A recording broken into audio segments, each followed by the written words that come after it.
बाळांनो, मागच्या बिस्किटच्या व्हिडिओला भरपूर कमेंट आल्या मोठे शंकरपाळे। तर शंकरपाळे मी आज तुम्हाला बनवून दाखवते। शंकरपाळे बनवण्यासाठी अर्धा किलो मैदा घेते, 1 वाटी तूप, 1 वाटी पिठी साखर, थोडा ओवा। पिठाला चांगलं मिक्स करून घेऊ। मैदा चांगला मिक्स करून घेतलाय। पीठ चांगलं मळून घेतलंय। 15 मिनिटं याच्यावर झाकून ठेवू। कढई चुलीवर ठेवली, तेल टाकून घेऊ। तेल चांगलं गरम होतंय तोपर्यंत आपण शंकरपाळे बनवून घेऊ।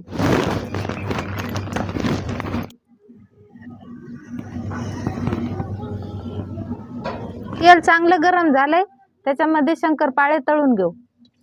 शंकरपाळे छान तळून घेतले, प्लेट मध्ये काढून घेऊ। आपले शंकरपाळे तयार आहेत। व्हिडिओ आवडल्यास लाईक आणि सबस्क्राइब करा। पुढची रेसिपी काय